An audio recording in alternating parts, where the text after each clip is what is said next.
Good morning दोस्तों। 10वीं हिंदी की इस कक्षा में आप सभी का स्वागत है। पिछले वीडियो में हमने सूरदास पाठ का अध्ययन शुरू कर दिया था। उसके 2 पदों की व्याख्या हमने देख ली थी। आज के इस वीडियो में उनसे आगे के जो 2 पद हैं उनकी व्याख्या आपको बताई जाएगी। आपको जैसे ही मैं पहले बता चुकी हूँ कि इस पाठ में सूरदास के जो पद हैं वो सूर सागर महाकाव्य के भ्रमर गीत प्रसंग से अवतरित है। पहले वाले पद में श्री कृष्ण भोली भाली राधा को किस प्रकार अपनी बातों के जाल में फंसा लेते हैं उसका बड़ा ही सुंदर वर्णन था। दूसरे वाले पद में गोपियां उद्धव को बता रही है कि किस प्रकार भगवान श्री कृष्ण ने उनके मन का हरण कर लिया है। अब तीसरे वाले इस पद में आपको बताया जाएगा कि किस प्रकार गोपियां उद्धव के ज्ञान योग की शिक्षा ग्रहण करने के लिए तैयार नहीं है और उद्धव को बता रही है कि श्री कृष्ण के मथुरा चले जाने के बाद वे उनको संदेश पर संदेश भेजती है, लेकिन उनके संदेशों का कोई जवाब वापस नहीं आता। तो उसके लिए वो श्री कृष्ण को आधार बनाकर उन पर व्यंग्य किस प्रकार से कस रही है उसका बड़ा ही सुंदर वर्णन किया गया है। चौथे वाले पद में गोपियां उद्धव के ज्ञान योग की शिक्षा ग्रहण करने से मना करती है और कहती है कि हमारा मन तो श्री कृष्ण के प्रेम में रंग गया है, हम ज्ञान योग की शिक्षा ग्रहण नहीं कर सकती, हमारे मन को जो अच्छा लगता है हम वही करते हैं। तो आज हम तीसरे और चौथे पद की व्याख्या देखेंगे। आप अपना ध्यान किताब पर केंद्रित रखेंगे। शब्दों का जो अर्थ बताऊंगी मैं उसको ध्यान से सुनेंगे और भाव ग्रहण करने के लिए आप तैयार रहेंगे। देखिए अब किताब की तरफ देखिए। संदेशनी मधुबन कूप भरे, संदेशनी संदेशों से, मधुवन मथुरा के, कूप यानी कुआ, भरे, संदेशनी मधुवन कूप भरे। गोपियां उद्धव से कह रही है कि श्री कृष्ण के मथुरा चले जाने पर हमने इतने अधिक संदेश भेजे कि उनसे मथुरा के कुएं भर गए होंगे। संदेशनी मधुवन कूप भरे, संदेशों से मथुरा के कुएं भर गए होंगे। अपने तो पठवत नहीं मोहन, अपने तो पठवत, अपनी ओर से तो पठवत भेजा नहीं मोहन। मोहन किसके लिए आया? श्री कृष्ण से। मतलब श्री कृष्ण ने मथुरा चले जाने पर अपनी ओर से एक भी संदेश वाहक नहीं भेजा। गोपियां उद्धव से कह रही है श्री कृष्ण के मथुरा चले जाने पर हमने तो संदेश पर संदेश भेजे, लेकिन श्री कृष्ण ने अपनी ओर से कोई संदेश वाहक नहीं भेजा। पठवत पढ़ाया हुआ कैसे? मतलब जो संदेश ले जाकर वापस गोपियों को प्रेषित करे, ऐसा कोई संदेश वाहक नहीं भेजा। हमरे फिरी न फिरे, हमरे हमारी ओर से, फिरी न फिरे भेजे गए जो संदेश वाहक थे वे भी लौटकर नहीं आए। फिरी न फिरे का मतलब है लौटकर नहीं आना। हमारी ओर से जो संदेश वाहक गए थे वे भी वापस लौटकर नहीं आए। जितने पथिक पढ़े मधुवन को, जितने पथिक पढ़े मधुवन को, पथिक का मतलब होता है राहगीर, राह में जाने वाला, पढ़े मधुवन को, मधुवन यानी मथुरा को हमने जितने राहगीर जाने वाले थे उन सबको संदेश लिखकर भेजे। बहुरी न शोध करे, बहुरी उनमें से न शोध करे, शोध का मतलब होता है खोज करना।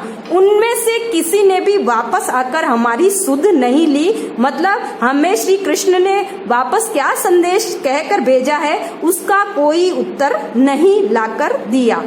केवे श्याम सिखाई प्रबोधे, प्रबोधे का मतलब होता है रिश्वत। श्याम ने उन्हें कोई प्रलोभन दे दिया या सिखावट में सिखा दिया। तो गोपियां उद्धव से कह रही है कि वे श्याम सिखाई प्रबोधे, या तो वे श्याम की सिखावट में आ गए।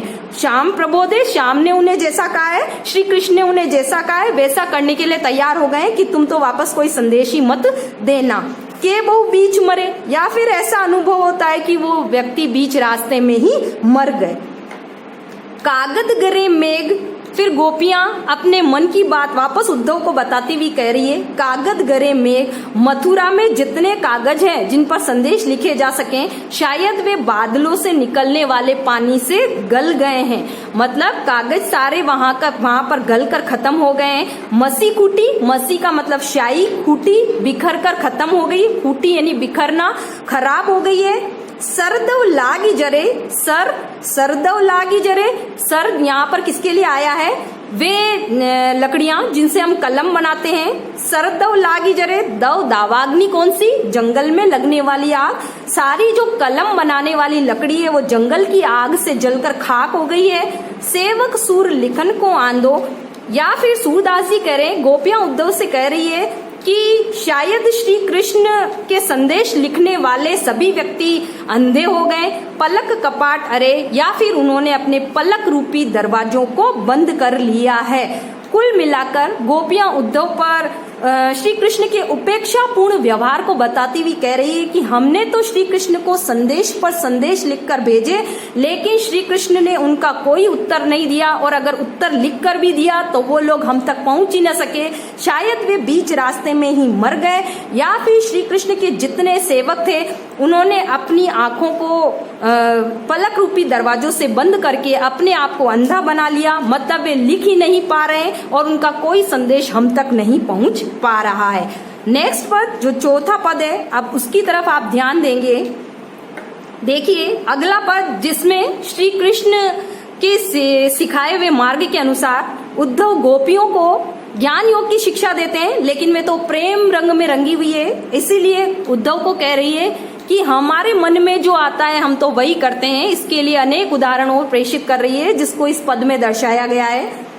उद्धव मन माने की बात गोपियां उद्धव से कह रही है, हे उद्धव हम तो वही करते हैं जो हमारे मन में आता है। मतलब हम किसी की नहीं सुनती, जो हमारा मन मानता है हम वही करती है। इसके लिए अनेक उदाहरण आगे दे रही हैं। दाख छुआरा छाड़ी अमृत फल, विष कीड़ा विष खाद। दाख छुआरा ये मीठे फल होते हैं, आपने काजू दाख, मेवा इनके नाम सुने होंगे, छुआरे। तो कह रही है दाख और छुआरे जैसे अमृत के समान मीठे फलों को छोड़कर विष कीड़ा जो क्या है, विष खाना पसंद करता है, क्योंकि उसके मन को क्या अच्छा लगता है, विष खाना। तो दाख और छुआरे जैसे मीठे फल को छोड़कर विष का कीड़ा विष खाना पसंद करता है। ठीक उसी प्रकार हमारा मन श्री कृष्ण के प्रेम में रंगा हुआ है तो हमें और कुछ अच्छा नहीं लगता। जो चकोर को देई कपूर को, जैसा अगला उदाहरण और प्रेषित कर रही है गोपियां उद्धव से। जो चकोर को, चकोर पक्षी को यदि कोई कपूर जैसा शीतल पदार्थ उपलब्ध कराता है, देई यानी देना, कपूर शीतल होती है, आप सभी को पता है, उसको भी चकोर छोड़ देता है। उसे तो क्या पसंद होता है, तजी अंगार अगात, तजी अंगार अगात, वो कपूर जैसे शीतल पदार्थ को छोड़कर अंगारे, जलते हुए अंगारे खाना पसंद करता है। अगात यानी जलते हुए अंगार, अंगारे खाना पसंद करता है। कौन, चकोर पक्षी। चकोर को क्या अच्छा लगता है, जलते हुए अंगारे, तो वो कपूर जैसे शीतल पदार्थ को छोड़कर भी अंगारे खा लेता है। मधुप करतगर फोरी काठ में, अब देखिए आगे और उदाहरण क्या दे रही है। जो भंवरा, मधुप यानी भंवरा, करतगर कर देता है, किसमें घर बना लेता है, फोरी काठ में। कठोर लकड़ी को काट कर या कठोर लकड़ी को फोड़कर जो भंवरा अपना घर बना लेता है, बंधत कोमल कमल के पात, बंधत कमल के पात, वो किसमें बंध जाता है, कमल की कोमल पंखुड़ियों के अंदर। पात यानी पत्ते, कमल यानी कमल का फूल, बंधत यानी बंध जाना। भंवरे को जो कठोर लकड़ी में छेद करने की क्षमता रखता है, लेकिन उसे कमल की पंखुड़ियों में कैद रहना अधिक पसंद है, तो जो भंवरा कठोर लकड़ी में छेद कर सकता है वो उस कमल की कोमल पंखुड़ियों में बंध जाता है, क्योंकि उसे ऐसा करना ही अच्छा लगता है। जो पतंग हित जानी आपनो दीपक सो लपटात, जो पतंग हित जानी आपनो, जिस प्रकार आपको पता है पतंगे को पता होता है कि दीपक की लो पर मंडराने से वो जल जाएगा, लेकिन फिर भी उसके मन को वही अच्छा लगता है और वह दीपक की लो पर मंडराता रहता है। मतलब पतंगे को क्या पसंद है, दीपक की लो पर मंडराना, मतलब इसमें वो अपनी जान जोखिम में डालकर दीपक की लो पर मंडराता रहता है।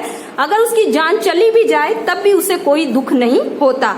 जो पतंग हित जानी आपनो, पतंगा अपना हित जानता है कि इसमें उसका हित नहीं, अहित होगा, दीपक की लो पर मंडराने से वो जलकर खाक हो जाएगा, लेकिन उसके मन को वही सुहाता है, इसलिए वो वही कार्य करता है। सूरदास जाको मन जासो सोई ताई सुहात, सूरदास जी कह रहे हैं गोपियां उद्धव को बता रही है उपरोक्त उदाहरणों की सहायता से जिसके मन को जो अच्छा लगता है वो वही कार्य करता है। हमारे मन को भी श्री कृष्ण के ज्ञान योग की शिक्षा अच्छी नहीं लगती, हमें तो उनके प्रेम रूपी रंग में रंगना ही सुहाता है। इसीलिए हम उसी काम में लगे हुए हैं और हम उस प्रेम रूपी रस का त्याग नहीं कर सकते। मतलब हम श्री कृष्ण से हमारा जो प्रेम संबंध जुड़ चुका है, हम उस प्रेम संबंध को नहीं छोड़ सकते।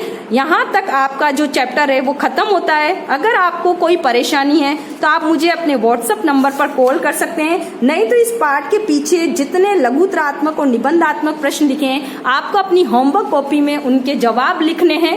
और अगर आपको कोई समस्या आती है तो आप मुझे फोन कर पूछ सकते हैं। धन्यवाद।